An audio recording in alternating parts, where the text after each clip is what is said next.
Hello, welcome back to the Talking Wolves podcast. We are back for the 2021-2022 season. Feels like forever since we've done a podcast. We've got loads to go through today. We've got the appointment of Brunelage, thoughts on pre-season, the thoughts on Wolves at the minute, and also some predictions. But before I get into it, we are joined by three beautiful guests. Let's start with Dave. Dave, mate, good to see you. How are you? Good. I thought you was going to try and put some funny pronunciation on my name then as well. That's his name, mate. Brunelage. No, that's pardon me. Thank you. Yeah. Next up, we got Finish. Yeah, there's not much you can do with him, Morris. How are you, mate? Yeah, I'm all right, thank you, mate. And of course, back by popular demand, Tom Parker. How are you? Oh, I can't believe it. Popular demand. Yeah, mate. I'm moving on up in the world. I was looking at the comments and people were saying that how much sense you talk, but everyone was saying Matt keeps cutting him off. He's like, no, because we beer. Yeah, I didn't get that. I didn't. I'm a bit of a chatterbox, to be honest. You are, mate, but you talk a lot of sense anyway because you wanted Nuno out. Anyway, let's talk about the appointment. Let's get straight into it. Let's talk about the appointment of Brunelage, or Brunelage if you're Portuguese. We'll start with you, Dave. Early thoughts. Were you happy with the appointment, and how are you feeling about it now after we've got a pre-season under the belt? I think I said it in the last podcast. He was by no means my first choice, but very much happy to back him. I think obviously he got very limited experience, and what we know of him is that Benfica link where he played that attacking 4-4-2 football. And I think after the pre-season, obviously there are a number of people that are disappointed in terms of how we set up and style of play and so on. I know the journalists, I think Tim Spears and even Joe Edwards at the time said that he was expected to come in and play similar style or at least similar formations to what Nuno was last season with the 3-4-3 or the 4-2-3-1. And I think we all sort of wanted to try and ignore it and just think, he's definitely going to be playing a 4-4-2. It's going to be all right. But he's implemented those tactics. I think early days he was playing that 4-4-2 or 4-4-1-1. But the last few games we have seen him play a 3-4-3. We don't know why, possibly because of the how weak the defence possibly is. But promising signs. I think it's very, very hard to tell because it's weird. On paper, we've done well against the teams that would class as stronger sides. And then the teams that we probably should be beating, we didn't play so well against. So it'll be very interesting to see how he starts. I think as long as he can play, or at least give the first three teams a game, I think he's got to remain competitive in those to give him... If we play dreadfully those first three games and lose all three, there's going to be fans on his back already. So I just hope he's at least competitive in those three games. But I'm happy to back him. Like I said, I was not happy that he was playing a 3 at the back or 5 at the back system in pre-season. But it's a lot more attacking than what Nuno was playing. So fingers crossed, and I'm hoping for the best that he can hit the ground running as quick as he can. Well, that was a comprehensive roundup, chaps. I don't think you need to say anything now, do you? No, that was brilliant, mate. Like I completely agree, and I think you can't expect. I don't think you can expect him to come and play the same way that he did at Benfica, can you, Finn? Because they're probably the best team in the league, and they're expected to beat everyone every single week. Exactly, yeah. It's like having Man City in it. If he came, like what Guardiola can do. If you've got Benfica in the Portuguese league, I mean, you're probably going to score a few goals. Like. There was that feeling, obviously, like Dave said, I remember it was no one's sort of first choice, but we were never going to go down the standard like Pardew route, or even when they're saying, we might interview Frank Lampard and English managers, it was never going to happen. So of the Portuguese managers, I remember Fonseca early on, and I was quite keen on him purely for the Zorro mask. Yeah, and yeah, that was about it. He played 5 at the back as well. So I think it was inevitable what's happened, but he said all the right things. Obviously, the staff that have come in as well, there's a right array of people there. Someone 21, someone that was like Swansea's goalkeeper coach, and then a load of foreigners. It's quite exciting. It's random. But yeah, I mean, it was always going to be something like this, as it will get into pre-season as well. It's not sort of been like we haven't smashed it, but there's signs there, isn't there, that there's stuff that he wants to do. Obviously, as Dave said, we saw the 4-4-2. He realised, shit, we can't defend. And it's been 5 at the back since then. So we'll see how it goes. Tom, were you a little bit concerned when the appointment was made purely because of Lage's lack of experience at the top level? I know he's won a title with Benfica, which is more than what our previous managers have done. But did the way that his fortune switched concern you? Not particularly. I think at the time Benfica kind of did him dirty a little bit. Really, they sold João Felix. They didn't replace him properly. They tried. I think Raul de Tomas signed, and he was terrible for them. So there was a culmination of things, and you got to remember they were playing well until Christmas, and it started to go downhill after then. So it wasn't that he won the league and straight away the season after they were terrible. They did have a consistent period of time without those players where they were just as good. I think his record speaks for itself. In terms of experience, that doesn't particularly bother me. When we appointed Walter Zenga, he'd had 16 clubs in 16 years. So he technically had more experience of top level management. Well, top level, but he was terrible. So, you can't really tell. A manager of his age can't get more, if you're saying someone of his age doesn't have enough experience, and every club says that he's never going to gain experience. So I think this is a good chance for him to further his career. I think he talks very well, like a couple of you said. I think in interviews it sounds very similar to Nuno in some of the way he talks about the pack mentality and bringing everyone together. Style of play, like Dave said, 5 at the back's not brilliant, but it's higher up the pitch. And I think we'll come on to it as well, particularly in that Celta Vigo game. He could, it's the first time seeing it in the flesh. Certainly a lot more attacking. So a lot of promise. Not too concerned about the lack of experience. I think he'll be a good appointment overall.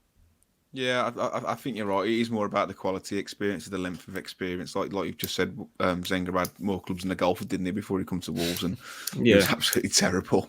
Dave, at Benfica, Bruno Lage was a big fan of promoting the youth. He brought players through like João Felix and Florentino Luis.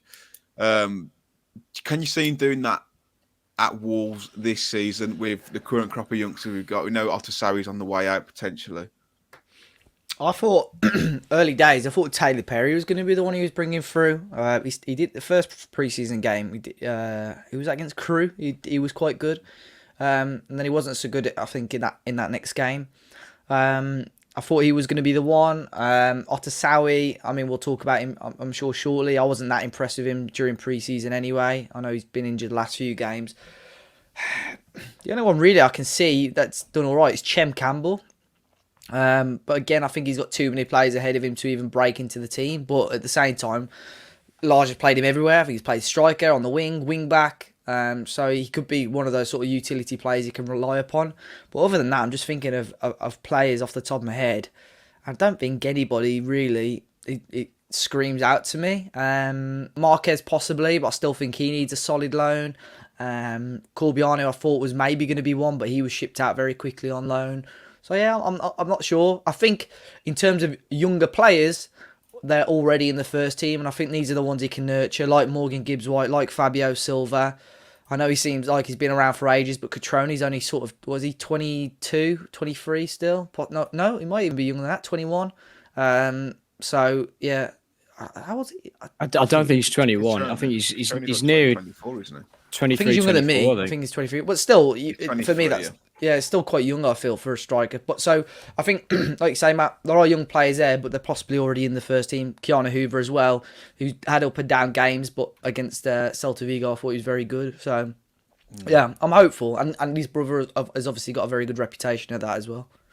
Yeah. Let's talk about pre-season then, chaps. It's been a bit of an indifferent one, hasn't it? I mean, against the better teams, we've looked all right, and against... the lesser teams, although we looked okay at Crewe, we still lost the game. Finn, what's been your kind of overall impression of pre-season in Bruno Lage's first campaign at Wolves? It's not quite underwhelming, is it? But the one I really look at is no, it's middlewhelming. The one I always look at is that final game. I think I said it in a video that never came out of the Celta Vigo game because there wasn't much content there. But I remember that Leicester game, the first season under Nuno, where I think we'd lost to Shrewsbury, lost to loads of people in pre-season, but then it came together. Leicester, I think Cavallero scored a bang, and it was like, wow, we look good. Yeah, we're ready for this, albeit like a team that was a week behind us. But I really hope that by the Celta Vigo game, we'd be like, wow. And I only really felt that for about 15 minutes, about 45 to 60 minutes. So first half, I was really worried. And in all the games, it doesn't seem like he's fully settled on a formation. We'll see. I think with Cody coming back, it's been the 3 ever since, hasn't it? Because, I mean, if you're new manager, you don't want to upset too much, club captain, all that. So It's middlewhelming. Let's put that in the dictionary. That's where I am, really. I just really hoped we would have had that final sort of after like a mixed preseason. I really hoped it would have been there, and it wasn't. But there's signs there. Yeah, I know. Dave and I went to Coventry, and although it was not a good day out and good to be amongst it, it did kind of feel like a bit of a Nuno hangover in some regard. You know, that the five at the back, although they were pushing up a little bit higher. Don't know. I just feel like I want to see us switch away from that 3 or the 5 because we've been so accustomed to it and try something fresh. But Tom, what have your thoughts been on pre-season? To echo what Finn said, or have you seen something completely different? I'll be honest. The first half against Crewe, I was thinking, like, we could be really decent this season because we played the 4-4-2. You had sort of the two hold. You had, I think it was Taylor Perry and Otasari. I think you might have started with. I can't quite remember. Morgan, I think it was Morgan. And yeah, Perry. no, it was. Yeah, it was Gibbs White. Yeah, and we looked really good pressing from the front. We essentially had a 4-2-4, so we were basically having 4-on-4 when we recycled possession. We were quicker getting ball up the pitch. But I think as pre-season's like sort of gone on, I think we have at times regressed. I think when we switch to the back three, I think some of our players do switch back into the mentality that they had last season, which is just to recycle possession and keep the ball. Whereas I feel like there was points, particularly against Celta Vigo, where we could have transitioned a little bit quicker, where we got the ball back, and it just the pace. Sometimes where you want Wolves to attack space, they don't do it. They sort of turn back and play across the back three. And Bruno Lage was belting at Keanu Hoover the entire game, constantly telling him to get forward. And you could see he was getting frustrated at points. He was sort of waving his hands if players would pass it backwards and sideways. So you can see there's still like old habits there. But I think he'll be able to eventually get it out of them. I think it is more so the case that we've had a squad that's been built up to play a certain style for 4 years. I think then to completely switch the style of play with the same squad of players, essentially, bar 2 signings, I think there's a lot to ask because a lot of these players were brought in to play Nuno's style of football. And I think for them to straight away switch, I think Neves has been the one player that I've really seen. As you can see that he looks a lot better, more confident on the ball, spraying passes again, lovely little turns, touches, keeping the ball moving quickly. So there are players in that squad that can play this way. And I think once we get our team back to full fitness, our attacking options are unreal, especially under a manager like Lage. You know, you've got Trinco, Neto still to come back, Pedence. So, yeah, there's definitely signs there that there's positive things. But, yeah, I think sometimes bad habits can still sort of creep in, which I think would be the biggest issue. Dave, chances created, not many. Is that a problem in pre-season going into the Premier League? Yeah, I think so. I think that was probably the thing I said in more or less every match review that we did after the pre-season games. That we can play attractive football, but I still just didn't feel like we created enough clear-cut opportunities. Vigo against Celta Vigo, I felt we had more. Jimenez should have buried that chance from the Cody bicycle kick. But, just we put them under a lot more pressure. I think that in terms of chances created, that was probably our best game. And that was only in the second half. Just seemed to want to run at them a little bit more and we were a bit more aggressive. But I don't know. I know it's hard to say for pre-season because, some of the games we're only playing Jimenez for 40 to 60 minutes. But the fact that he's still our only main goal threat is frustrating for me. The Coventry game, other than Fabio Silva's chance, I can't really, because Neves has come out of nowhere. I can't really remember any other clear-cut opportunities in that game. So, yeah, it's still worrying, that is, for me. But we seem to get the ball in better areas in the Celta Vigo game. And like Finn said, that last pre-season game is crucial. If you show more promising signs in that game, that obviously is a little bit more encouraging. But we still need a little bit more. And I don't know what that is, if it's more bite in the midfield or maybe another striker to be there, because just by the looks of it, obviously Jimenez, who I felt has done really well in pre-season, it looks like Catrone, who possibly is going to be staying. Every time he's played with another striker. I don't think Lage has trusted him on his own. Even what was the game he scored in? Betis. I can't remember if he was up front on his own at that stage of the game when Semedo assisted him. But from what I remember, every time Lage has brought him on, he's been as a front two. So I don't know. I would still in an ideal world, I would still like us to bring in a striker, whether that is just someone on loan or whether that is bringing somebody else in.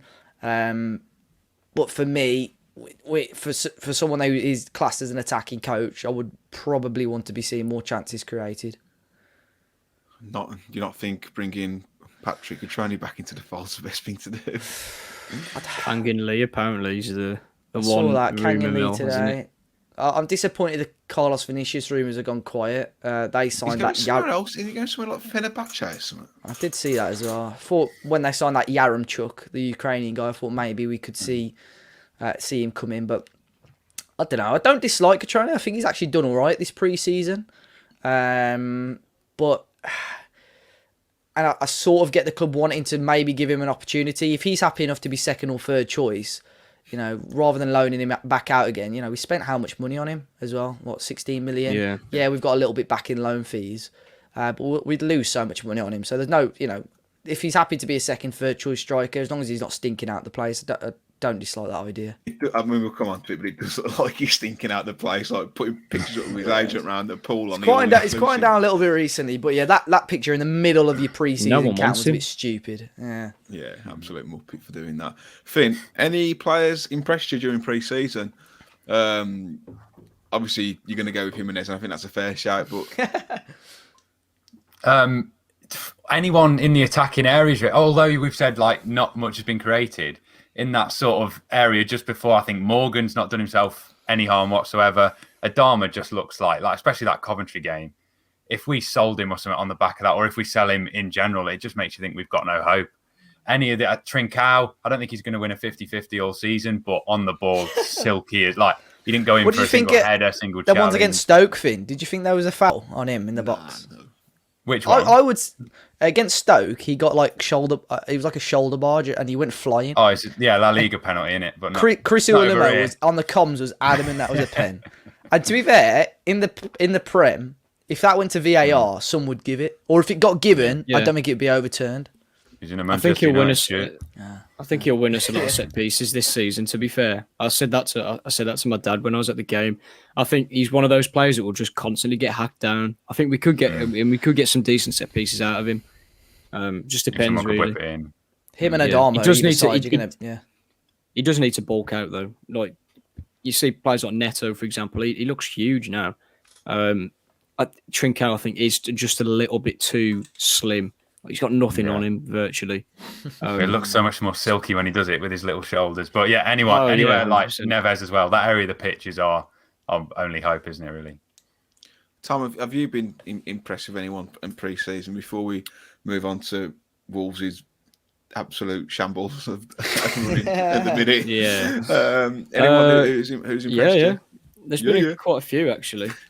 Jason, obviously, before he got injured, everyone was hyping him up. Good shout. I think Keanu Hoover's had an excellent pre-season. I don't think he's done much wrong. He's a couple of mistakes here and there. The penalty against Coventry wasn't great, but I think that he's not done himself too much harm. Max Killman, another player that I think a lot of people wanted to see had more game time.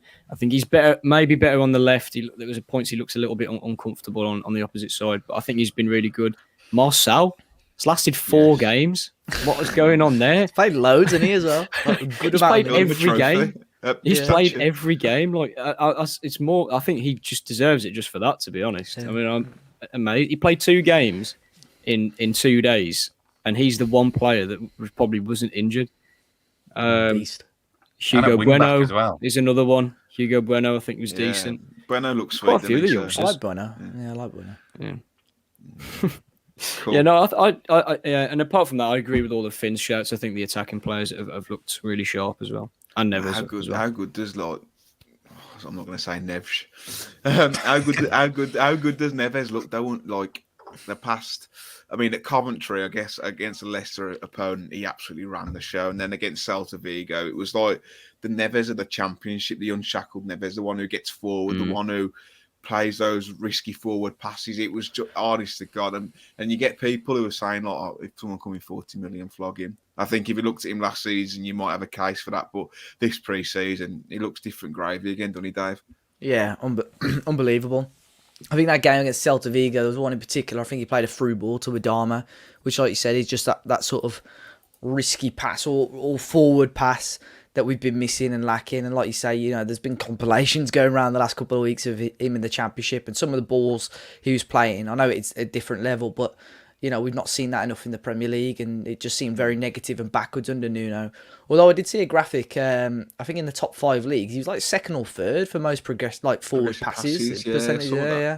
So, but I think, you know, with Trincao, Adama either side, like you say, winning those fouls as well, and stretching teams out, especially if you're getting wing backs higher up. I think Neves is going to have a really, really strong season. And fingers crossed, I think we'll keep him personally. Fingers crossed we do keep him, and I think it could be a big, big year for him. I think like we've seen the past couple of seasons, he's been able to do the dirty side, that, you know, keep things ticking, the defensive side, really good reading the game, interceptions. If you get him doing that, and also the stuff he was doing in the Championship and in pre-season, mate, he's doubling the his value. midfielder. Yeah, you're doubling his value straight away. If he does, like you say, if we're valuing him at 40 million now, if he can add assists to his game, because he scored, I know a few were from penalties, but he was getting in the box a lot more last season. He scored a couple of goals and should have put more chances away last season. And adding those assists and crossfield balls, you're doubling his value straight away. Yeah, definitely. I think we'll keep hold of him too, but here's hoping.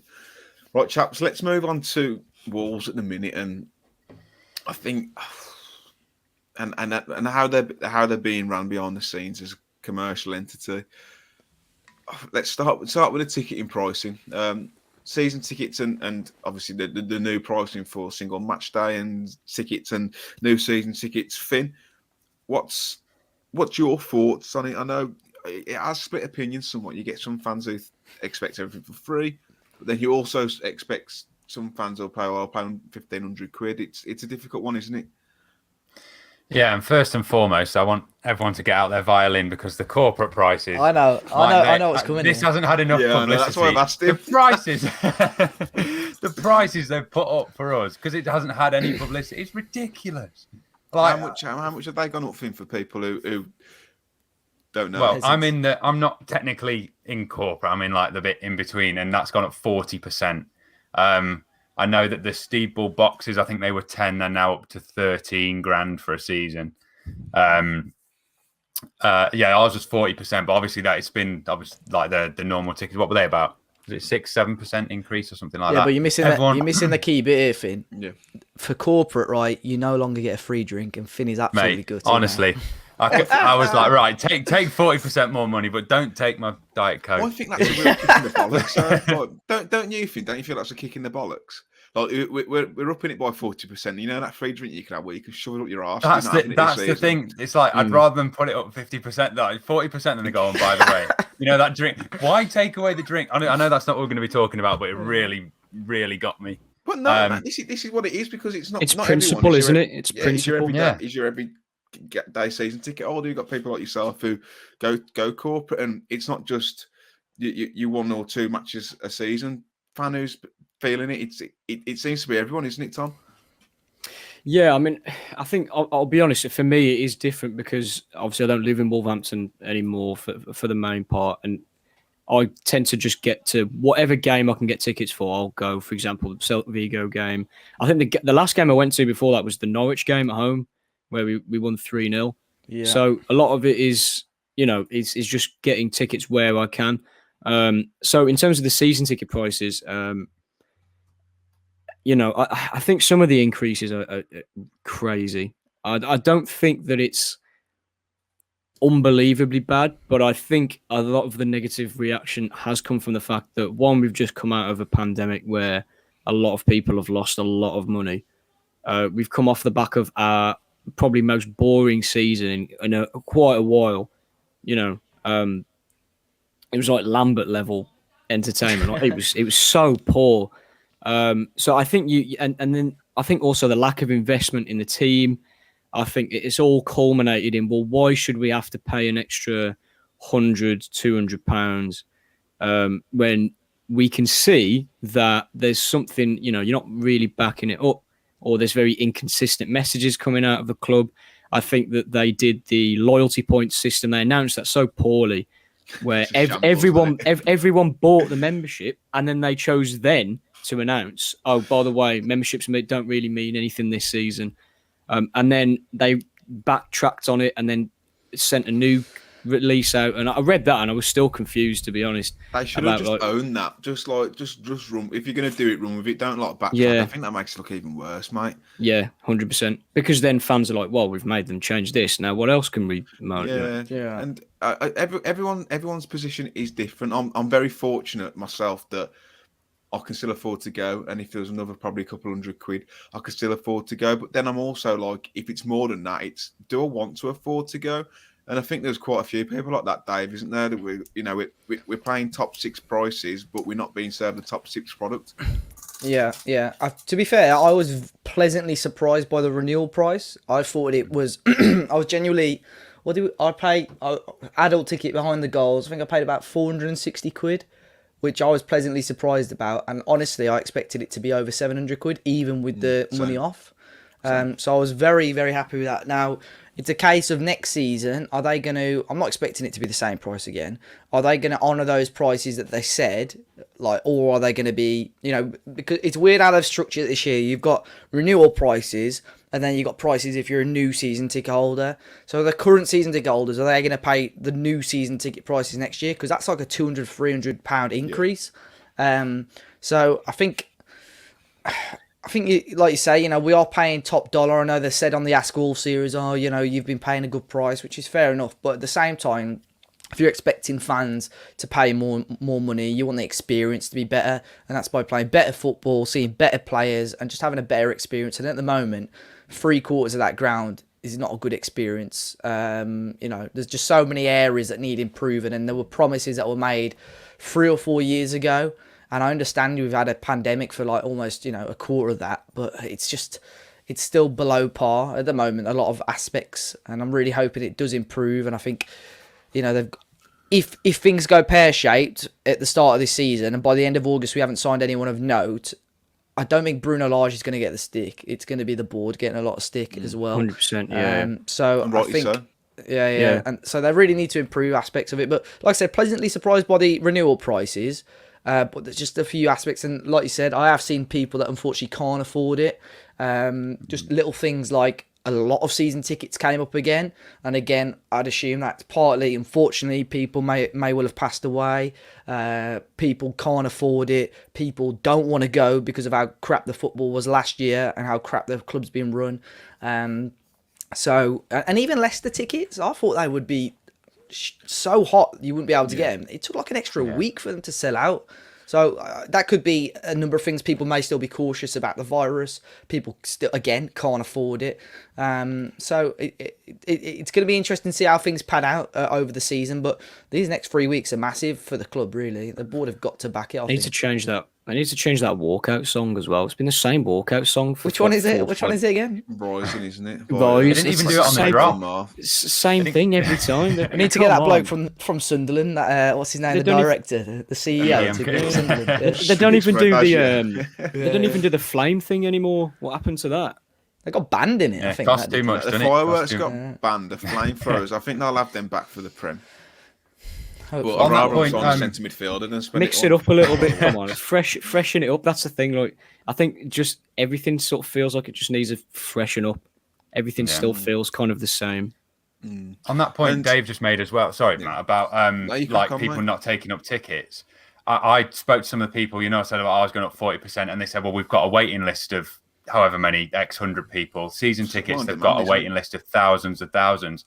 And I think I don't want to get too sort of existential, but the amount of games I've been to in the last few years in the Premier League, Arsenal, Chelsea, and it just feels soulless in there. You're an away team, you're making all the noise.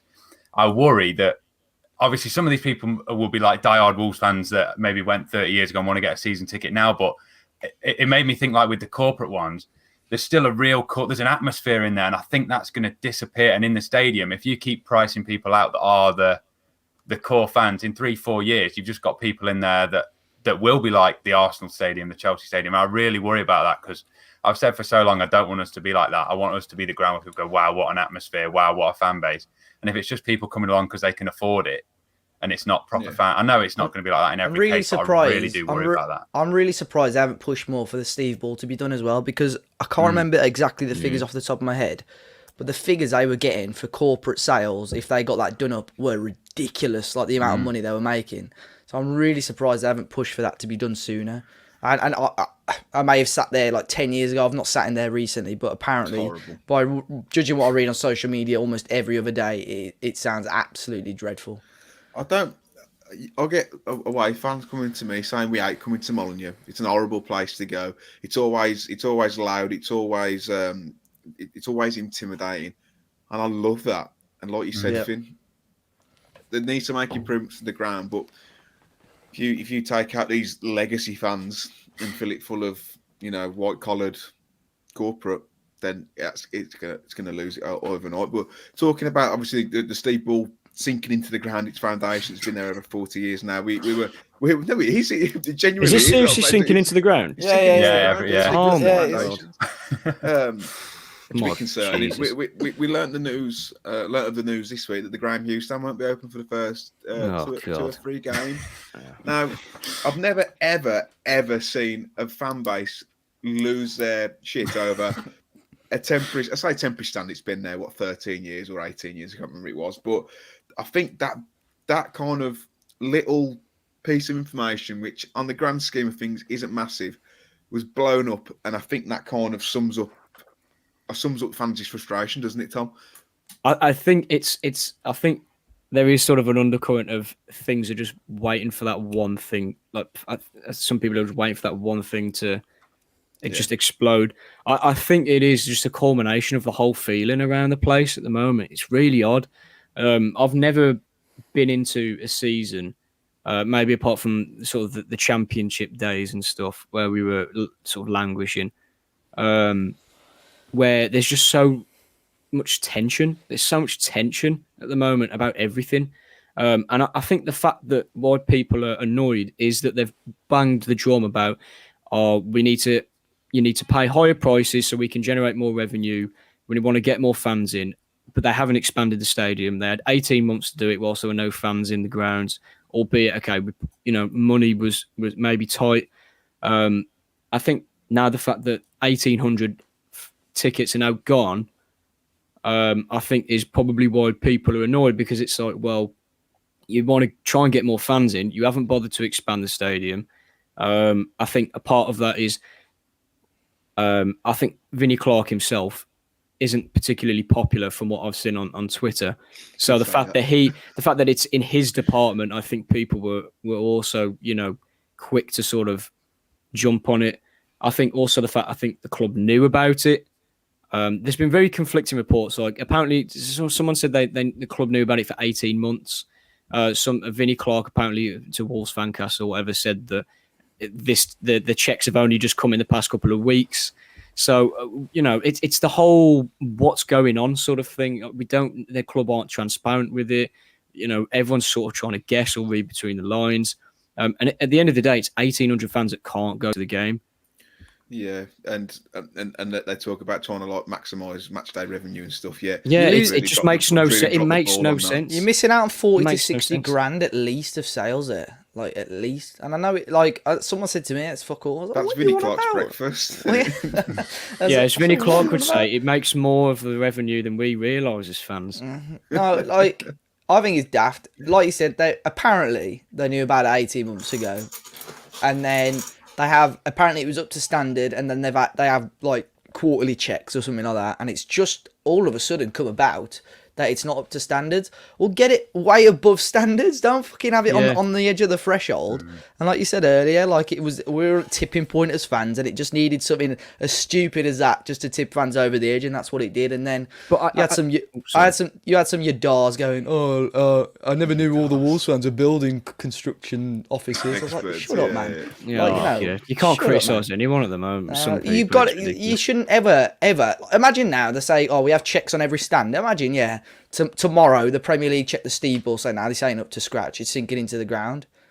Just fucking get it sorted. Just get it. You're losing. Yeah. I sounded like Neil Warnock then. No. Get it sorted. Fucking. You know what? It should never be on the threshold. I thought was incredibly poor And this isn't a dig at the Fancast in any way, and it's a fantastic scoop for them. So it's not a dig at you chaps, but the way that statement was released via a fan channel, I mean, the best of that situation could have been if it was released by the Wolves Trust. But for that to come out of, for that to not to come from the club, when all we've been banging on about was we need to put ticket price up, we need to maximise revenue from ticket to match day hospitality, for that to come through a fan channel, like I said, nothing to where it could have been Fancast, it could have been 77 Club, it could have been Tom Rouse. Yeah. For that to come from them, maybe not Tom Rouse, that'd have been even worse. But for that to come from them, I just think it just reeks of unprofessionalism. Thoughts, Tom? I think it is just the fact that it is such a little thing, but I think it's the fact that it is just carelessness. And Jeff Shee also said in the Axe Wolves that he's got the best team that he thinks he's ever had behind the scenes. And when you're coming out with statements like that, and then you have little things like this, that yes, realistically, you look at it, is it much of a big deal? I think not particularly, but you got like Dave said, you're losing match day revenue. 1,800 fans can't go. It's such a simple thing to fix. It's been overlooked. Obviously, there's been no communication from the club yet again. Even though they keep banging on about the communication. Okay, Ask Wolves was good, but the fact that that's happened, how many months ago was that? 2 months ago?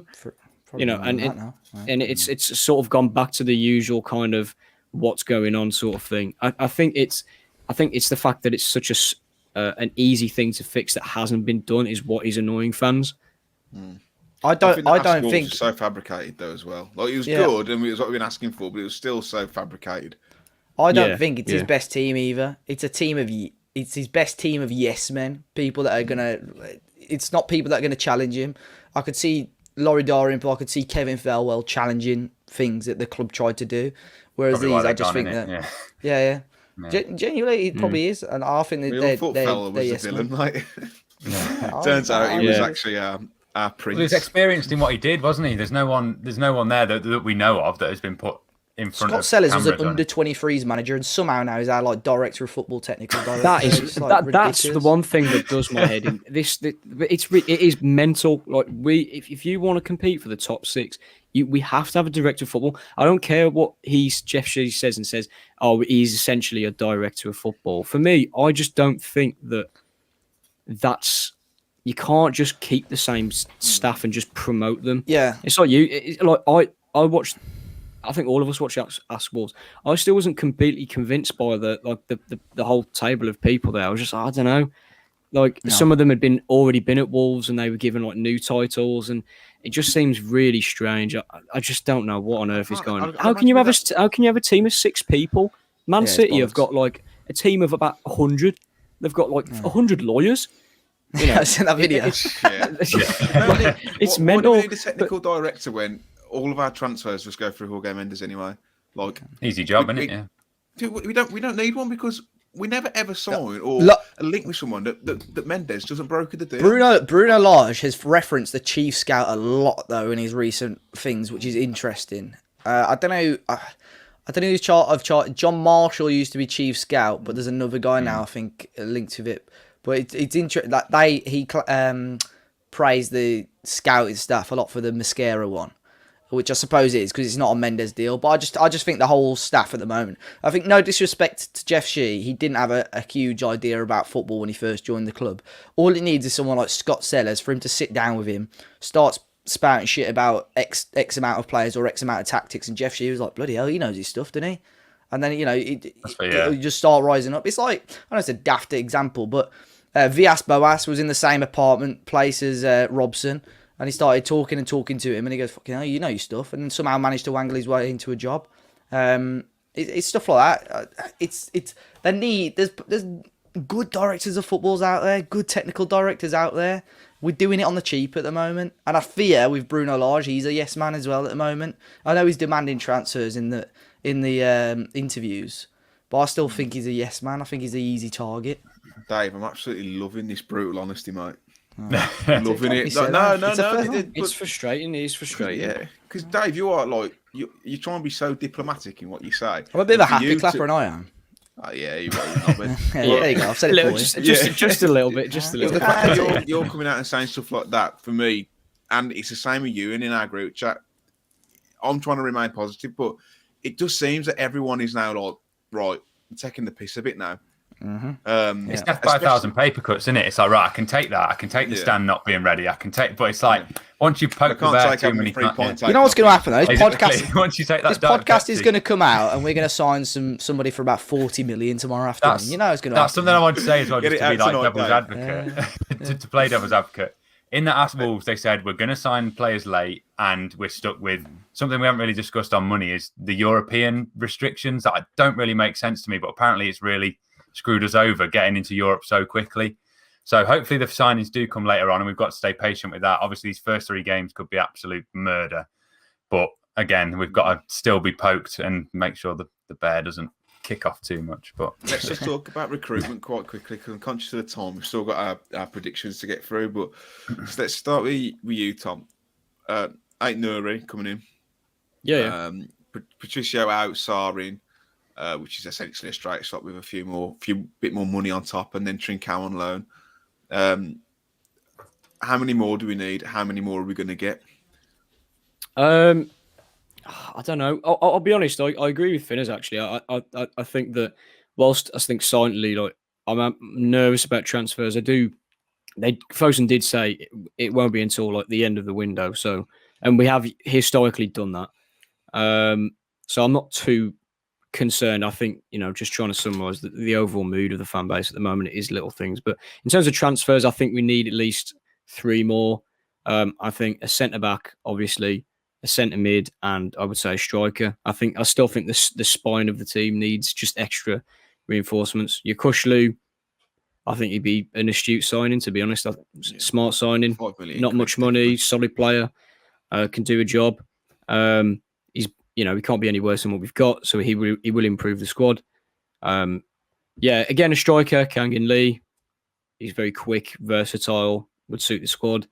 And then centre backs, I don't even know. I mean, Vestergaard, I just can't imagine in a high line system. He would just be absolutely skinned every time. But yeah, 3 more. Dave, how many do you think we're going to get through the door? To be fair, I'm still remaining fairly positive. I still think they're going to do business, but I know you're kind of in that boat still a bit, aren't you, Dave? I think we will, but it's just frustrating because it's happened to us, and I know this is a very selfish point of view now. I'm looking at in terms of fan channels, right? And all these ones like Spurs and everyone who's having these busy windows and loads of rumours. Fucking views are up and everything. And Talking Wolves, genuinely, the last 3 years have just stood still during these summers because they're a jack all to talk about. But like, even there's no rumours, and I suppose that is a good thing because people aren't making up rubbish about us and so on. But it's just weird how quiet it is at the moment. It's been very little rumours with any sort of substance the last few weeks, but.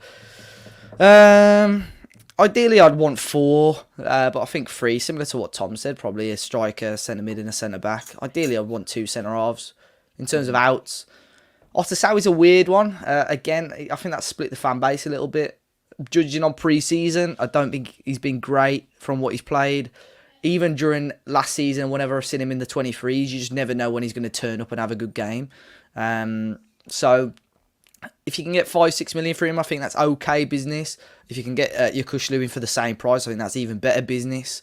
Centre back, possibly Sace out and somebody else in. I think a much better one. Even someone like, I know he's been linked before. Issa Diop, someone like that, just to have a little bit more experience in there. And like I say, it's a decent striker in on loan. But it's not the end of the world if we don't get one of those in. But ideally, centre mid, centre half at the very, very least. Finn? Yeah, especially with Bruno saying he wants 2 in every position. You've got 2 goalkeepers, 2 fullbacks on each side. Probably need a centre back, as we were saying. Midfield, you've got Martinho, Neves, Dendoncker, and Carvalho, Yokushlu, one of those 2. Your wingers, you're pretty sorted. If you're going to play with a number 10 and play with 4 at the back, then I think Kangin Lee can play there as well, can't he? Anywhere across the 3. That would be a lovely one. So if you're talking about views, Dave, get him in. But Morgan as well in that place, and then your strikers as well. Same 3, maybe 4 if you could chuck a little nice loan in there for a 4th. But those 3 definitely need addressing. just the outs as well, like you're saying, Otasawi, that would be good business. Because Carvalho, I don't know, the William. He was going cheap as well, wasn't he? I think you just need someone like that. He was bad. He was so sluggish. So slow. Well, you're costly then. Similar price. I think someone there. Yukoslu's a far better player than him from watching. Good for puns as well, any of the vlogs. Yeah, he was okay last season, wasn't he? The business we've done is good, though, to be honest. Give Fosun credit. Like the players we have signed are good players. Jose Sar's good goalkeeper. Yeah, Aït-Nouri. I mean, can you kind of class that because he was here last season? But I still think the deal for that I thought was really good business. The fact that we got it down from 20 to 10 and got Vinagre out for the same fee, we basically paid nothing. I think we got 10 in the end. Yeah, it's meant. I thought that was an excellent bit of business. To be honest, at the start of the window, we were all loving it. We had 4 signings through the door within like 2 weeks. We got Aït-Nouri on a much cheaper deal. Everyone was thinking, "Well, this is going to be great." And then since then, it's just been radio silence. Yeah. I missed when I said 3 signings, I missed Big Jerry as well. So apologies, Jerry, if you listen. Beast. Absolute beast. He's I like a lot of look of him. To be fair, he's pretty raw, but he's got all the attributes to be a very good centre half. Anyway, moving on, chaps, to your predictions for the upcoming season. Now, I know we've just spoke about like a lot can change from now until the end of August, but we'll start with as of now, as of the 10th of August. Where are Wolves going to finish this season, Dave? 12th place, as it stands. Finn? What were we last year? 14th? 13th, I think. 13th. I've gone 13th. Unlucky season. I've flicked between 7th and 20th, like watching pre-season games. I think, God, we're screwed. I know, actually, we look quite good. So I've gone somewhere in the middle. How soon will it be before someone says it's a transition season again? It probably will be. 3 games, mate. If Tim Spears is Wolves 4.0, then I'm going to explode. It's a transition season, new manager, new players. Yeah. New players. I'd say how soon until we see the Bruno outshouts, but I've already seen a couple. What? I saw someone say in pre-season because he played a back 5. He promised us a 4-4-2. He promised us fuck all, mate. I know. I mean, that's I'm ridiculous. Not one to shy away from calling for a manager's head, but bloody hell, at least give him to Man United at home. Bloody hell. Unless he did a Mike Bassett press conference at the start of his Wolves campaign, he didn't promise no 4-4-2. I'll tell you now. Tom, where are Wolves going to finish this season in the Premier League? 7th. Come on, the boys. Europe's coming back. No. In all honesty, I think it's going to be another mixed season. I think 12th. I can't. It really depends on the last few weeks of the window. With the current squad, 12th. Okay. Cool. What's yours, next Matt? Don't matter. It's playing it safe. Come on, you can't get away with that. You can't get away with that. I'm gonna say 13th. We're in the all pretty much around the park, same. Same place. I'm just gonna pick what everyone else is picking. No, I've not even thought about it, to be honest. I've just got to put the questions together. Dave, who's going to be your surprise package this season? Which player do you think is going to be the dark horse and have a really big impact on the team that wouldn't necessarily say would usually do? If that makes absolutely no sense. I get it. Yeah. Morgan Gibbs-White. He's gone pretty early. He's gone pretty early. Why do you think Morgan's going to have a big season, mate? I think he's been class in pre-season. I think he's genuinely been up there as one of the best players. Looks sharper, looks quicker, looks more confident. Just hope he doesn't. He keeps trying these little dummies and back heels and that. I just hope one of those doesn't, come back to haunt him. But he's looking good, man. Looking good. Finn, who's yours? Well, until a few minutes before the podcast, I had Brentford down as our surprise package, and an emergency. Good player. Quality lad. I think France. Literally, and then panic, and I changed it to Morgan, but I want to be different now. So I'll go. I like the look of Hoover in the last few games, and I don't think Semedo's going to be playing he hasn't exactly asserted that place, has he? Especially if we play a 3 at the back as well, Hoover could potentially play in a pacey back line that we might need. So maybe him, but I did have Morgan down as top. Mate, after the Coventry game, and admittedly I had a few beers. In the video, I said I've never seen Hoover have a good game, and then against Celta Vigo, it was quite. I thought he was dreadful against Coventry. Honestly, Yeah, he was. He was. Yeah, he was. Got an Poor. assist, though. Someone. I know he didn't. Someone. No goal. Yeah, someone challenged Set me up on a that. penalty. Though. Yeah, someone challenged me on it, but I thought he had a good game when he was playing wing back or whatever. I thought no, he was crap. So, but like I said, I ate my own words. I thought he's brilliant against Celta Vigo. I hate it when that happens. Though. It's horrible, isn't it? So hold your hands up, mate. Yeah. You have, mate. You have. You've got to say. I'd rather be proved wrong. You'd rather be proved wrong in a good way. Yeah. No, I wouldn't. Tom, who's your dark horse? I had thought Morgan initially. I actually think. I actually think. It's interesting. I actually think Nelson Semedo. I think in this system he's going to be so good. No, he honestly, he was getting when he gets up the pitch. Him in Adama, so good on the right hand side. I think it'll probably be him and Trinko. But I think in this system he can really be a good asset. I put him in my FPL, so I hope he does. Not for the first 3 games. Semedo, I think.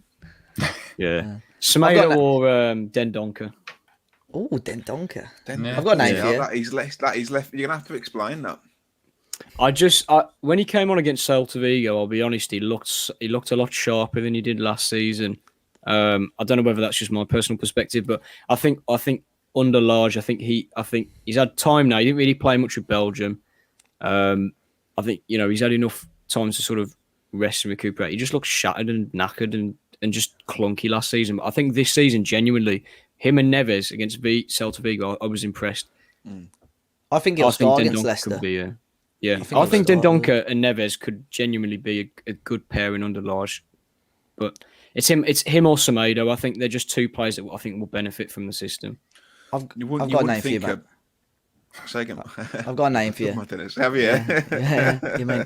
You might laugh at me. Marcel. Ooh. He popped into my head actually. He the gets fact that he's forward kept a lot more, Aïnouri out of the team is mad. I find And that he nearly mad. scored as well, didn't he, at the week arriving? Mate, look at the positions he was getting in at Vigo. He adds that final ball. I've seen it. He's a decent crosser of the ball. Normally, I don't think he's been so much. Yeah. But genuinely, he might get a couple of goals as well this year. I had Aïnouri in my FPL, and now I've taken him out because of Marcel. So. I ain't got a kick since Adama come back. Paid like nearly 30 million for a right back, and he's saying like he might be a dark horse. It's just how the recruitment's been the past few windows, isn't it? Really, mate. I'd even say Neves as well. Like, there's no one. I know he's not. He's going to be consistent and a good performer, but I just feel like we're going to see a completely different player this season. Before he gets to be shipped off to United on the last day of the window. Yeah, definitely happening now. That was our surprise package. It was him going to Spurs. Right. Unpopular opinion for the upcoming season. Bit of a difficult one, this. So I've had to think about it, lads. But I'm going to start with Tom. Oh, God. You put me on the spot, actually. I haven't thought. Unpopular opinion. Dave, have you got one? Yeah, I don't think... Go on, then. Go on, Tom. You've had your chance, mate. Morgan Gibbs White to be called up to the England squad before the end of the season. Ooh. Wow. It's a competitive squad. Who's just laughed there? That was my mum. Yeah, even she. Laughing at you, that was Morgan. Even she knew I was taking the piss. Yeah. No, I think it's a very competitive squad, but knocking on the door, I think he could be in the squad. Finn? I didn't really know what to go with, but I'm going to say it'll probably be unpopular with about 50% of the fan base. I'm going to say Adama's going to double his best goal tally in a season for Wolves at least 10. I like that. Get beyond 10. that, mate. Daddy Adama. 10. Shoes. 10 league goals. Yeah, go on. Or all comps. Carabao Cup. Oh, shall I cover myself? Double hat-trick No, I'll go against Prem. I'll go Prem. Oh. Prem. 6 goals against Oxford. Yeah. Finn's in. Second round of the Carabao Cup. I've done it. Tom, what about you, mate?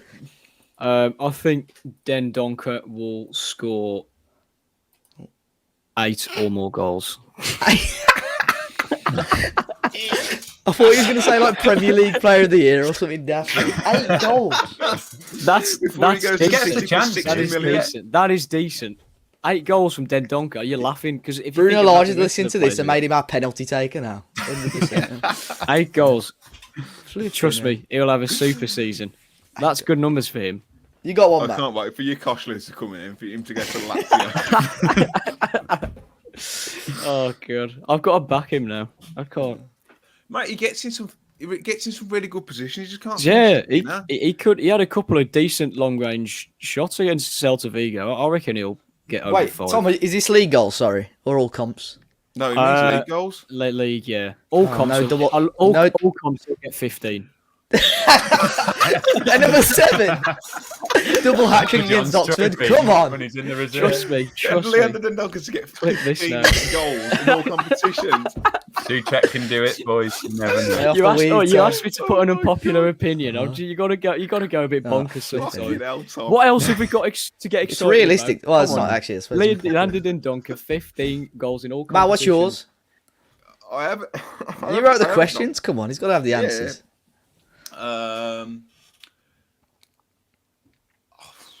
While you're thinking, Matt, do you know who does need to get more accurate as well, like Dendoncker? Max Killman on corners. He really annoyed me in the Celta Vigo game. Absolute 50 pence, said. He'll get 15 goals as well, actually. I reckon. Here we go. Yeah, that's 15 for him. Max Killman to score 10. Go on. Double figures for Max Killman this Nelson season. Semedo to register 35 assists now. Oh my, shut up, man. One for every million. One for every 35. million. For him to go back to every Barcelona. No, I think Nelson Semedo to register 7+ assists in all comps. I think that's fair. Very fair. All comps. Oh, come on. You got to I'll go. go hard. Prem then. I'll put me bollocks. No, Carabao Cup only. That's Nelson the rule, there. Semedo for player of the season would be an unpopular opinion. Nah. Oh, nah. Well, not if Dendoncker's getting 15 from midfield. Man. I think that's pretty The well. Dharma's getting at there you least go. 10. Yeah. winning Morgan the Gibbs league. White's getting in the Goals England this squad. season. We're winning top 4, trust me. And we're finishing 13th. We must be leaking goals. Yeah, for we'll fun, we'll if that's concede the case. 80 goals and score 70. Top goal scorer, Dave. You already know who Tom's is. It's got to be Jimenez. Got to be Jimenez. How sharp Yeah. does he look, man? Yeah, it looks good, man. It looks good. I think he had an interview saying he was still getting used to that sort of helmet thing. And I think I didn't realise they were changing it like every game, apparently, to make it more comfortable for him and stuff. So I think they've got it down to a T now. So, yeah, he's got to be the top bagsman. Still getting used to his helmet. Finn. Yeah. Talking Yeah, of boy. helmets, who's your top goal scorer? I've gone for him as well, yeah. He just looks back to... Do you know what was really encouraging as well? That he was trying... In like when he's had like 10 good games in a row and he starts doing the flicks and stuff, when it's like Yeah. prime him and everywhere, it's like, all right, mate, calm down a little bit now. He's already at that level. So maybe tone that down a bit and, yeah, get the goals. But no, yeah, it's got to be him or Adama. Tom, do I need to ask you, mate? Or... Oh, no, it's got to be. No, it's Jimenez. Yeah. He looks unbelievable considering he's been out for like over at least a year, isn't it? How long's it been? He's chucking himself into like challenges as well, man. Yeah, Loves that he was challenging Freddy's. He was fighting. He was pressing hard to get the ball back. He was doing flicks. He was doing nice passes, getting in the box, shooting. Should have scored probably 1 or 2. I think he'll get about 30 goals this season. Flipping it. That's a joke. Oh, that was a joke. No. It's on record now, son. It's on the record. He'll be top. How many does Jimenez get this season? I'll ask all of you. Tom, all comps. 22. Dave, 18. Finn, he's going to get 20. I don't think it'll be much different between the all comps and Prem. I think because you've got Fabio. I'm going to go, yeah. For the hope of my channel, 20. Break the all-time Premier League goal scoring record. 2020? Jesus. Yeah, 2,200. 2020. Crikey. 20 to Jesus. 20. Top assist maker, David. And how many assists are they going to get? Trincao with 11. Ooh, saucy. Cheers. I like that. Finn? Adama with 10 goals, 10 assists, 20 goal involvements. double tops. No, Double times. Double top. that'll be 40. Never mind. Yeah, it really would. Moving on. Marcel. Tom? Marcel. He's What a bombing shout. forward, Dave. He's bombing forward. I think Adama, to be honest, that Adama Jimenez combination that's gonna kick in again soon this season. I think that's gonna get back to how it was, and hopefully anyway. Because if they do genuinely, we could easily get top 10. If those two come out firing again, we could push for top 10. Dare I ask how many assists you think he's going to get? Adama, Yeah. Do you know what? I think 10's actually a realistic number. I think for him now, he needs to get those sort of numbers at this point in his career. He's been hinting that he wants to, move to a top 6 or a Barcelona or whatever. He needs to start getting double figures, goals and assists, really, if he wants to get a move like that. There's only so much his unique, ability can take him. So, yeah, 10 assists. I think that's reasonable. Good. Finally, boys, before we I was going to say get off then, but I mean, it's probably not the best. Bloody hell. Terminology. Yeah, the wrong podcast, first eh? match. Come on. Bloody hell. Social distancing. Your 3 predictions for the wider Premier League. This could be someone to go up, someone to get down, someone to be sacked, someone to have their legs broke. Dave? Chelsea to win the league. Yep. Norwich to go down, definitely. Cool. That'd be 2 goals. And 5 goals to be scored this season by goalkeepers. Fucking 5. What? If Edison takes pens, then you're on to something. But Exactly. Yeah. Pep listens. He's a keen listener of the Talking Wolves podcast. So. Yeah, he's also bald. Finn? what's yours? I only had 1 down, but I'm going to make some up. Well, 1 down was Bruno Fernandes. Did you not read the agenda? No, Come on, mate. Finn. 3, yeah, Brentford. Big time. I've got Brentford to be a surprise package as my first one. I've got Bruno Fernandes to get less than 10 goals. Now penalties are going to be down. I think he got 18 last season, so I'm going to get my agenda on him. Nuno to win the Europa Conference League. That's not really Does that count? Yeah, that'll do, mate. We'll give you 3. You've had 3. Yeah, Brentford. Unless you got another one, because it sounded like you'd had another one then. Yeah. No, that's 3 in it, I think. Yeah, 3. Yeah, shush now. Tom, cheers. Tom, what's Deal. your I think Brentford will push for top 10. I think they'll be a decent team. Nah, this Brentford season. are gash, man. Brentford are whack. Trust me. have they improved their team since I got off? Watch this space. That's signed Christopher Ayer, didn't they? Yeah, that's dead, man. They're going back down. Brentford are 100%. Brentford are going down. Well, that's my first prediction down the drain. No, it's a prediction, mate. I hope they get top 4 now. I think Villa will be closing in for top 6. I think they've got a very decent squad. I think they've sold Grealish, fair enough, but you've got to hold your hands up and say that they've signed some good players. So I think they could definitely compete for top 6. And Norwich to finish bottom, because it happens most seasons. Daniel Farke will be the first manager sacked. I don't think I'll sack him if they finish bottom. Really? Yeah, I don't think they will. I think they're quite happy just going up and down. Yeah.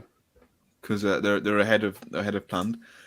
Right, chaps, that's been an absolute pleasure. Thank you for joining me.